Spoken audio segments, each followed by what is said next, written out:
সময় আমি দেখি নাই ওনার বার্ধক্য, ওনার অসুখ বিসুখ ওনাকে দুশ্চিন্তায় কোনো সময় আচ্ছন্ন করতে মনে করে।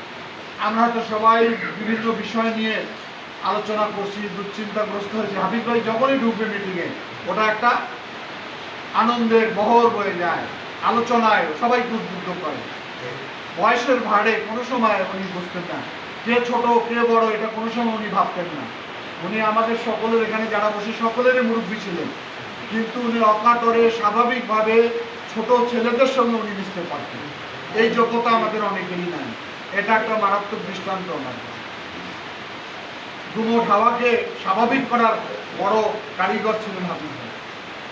আমি যখন কোনো দুশ্চিন্তা করতাম, কোনো বিষয় যদি আমি দ্বিধাদ্বন্দ্বের মধ্যে থাকতাম, হাফিজ ভাই আমাকে বলতো, ভাই ওটা কোনো চিন্তা করেন না ভাই, ওটা 100 বার, ওটা হয়ে যাবে ভাই।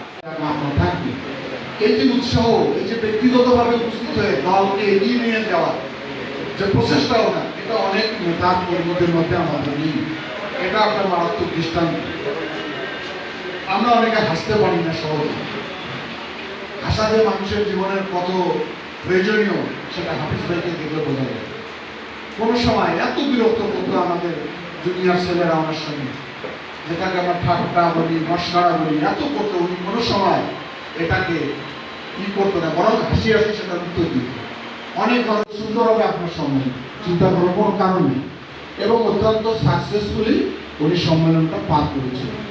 ওনাকে আমরা বিনা প্রতিদ্বন্দ্বিতায় জাতীয়তাবাদী বক্তব্য রেখেছেন। আমি ঠাকুরগাঁ ছিলাম, আমি লাইভ শুনতেছিলাম। উনি সেই কথাগুলো কিন্তু ঘুরে ঘুরে বলতেছি যে কত আন্তরিক ছিল উনি প্রশাসনের সঙ্গে যোগাযোগ রাখার ক্ষেত্রে। সেটাও উনি খুব ভালো লিয়াজও মেনটেন করতে পারতেন। ওটা আপনার কিন্তু আর একটা যোগ্যতা দৃষ্টান্ত। অনেকে প্রশাসনের সঙ্গে ঠিক মতো যোগাযোগ বা লিয়াজও রাখতে পারে না। এই যে আমি কথাগুলো বললাম, এগুলোর পিছনে হাফিজ ভাই আমাদের কাছে আজীবনের জন্য একটা দৃষ্টান্ত হয়ে থাকতেছে। কিন্তু যখন ভাবি বা যখন আমরা ঢাকা পাঠিয়ে দিলাম, তারপরে ভারতীয় সবচেয়ে স্পেশালিস্ট হাসপাতাল বাংলাদেশের মধ্যে, সেখানে একের পর এক অপারেশন হচ্ছে, চিকিৎসা হচ্ছে, খোঁজ রাখতেছি। তারপরে আমরা পিজি হাসপাতালে রাখলাম দীর্ঘদিন।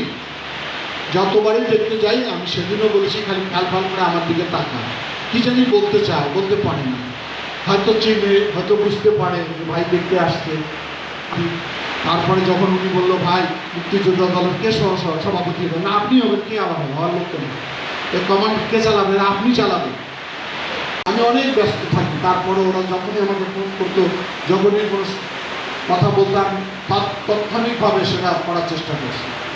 তো যাই হোক, তারপরেও আমরা হয়তো তাকে হারিয়েছি। আমি আশা করে রাখি যে হাফিজ ভাইয়ের অভাব তো বিশ্ব মহান দরবারে ছিল, ফাতিহা পাঠ করেছি, সূরা ইখলাস পাঠ করেছি, দোয়া দরুদ পাঠ করেছি। আল্লাহ এই আমলগুলো যতটুকু ভুল ভ্রান্তি হয়ে থাকে আল্লাহ নিজগুলো মাফ করে দিয়ে যাহা সর্বপ্রথমে হয় উঠি বলে বাড়িয়া দিয়া সর্বপ্রথম সরাই কায়নাত মদিনা আহমদ মুস্তফা মোহাম্মদ মুস্তফা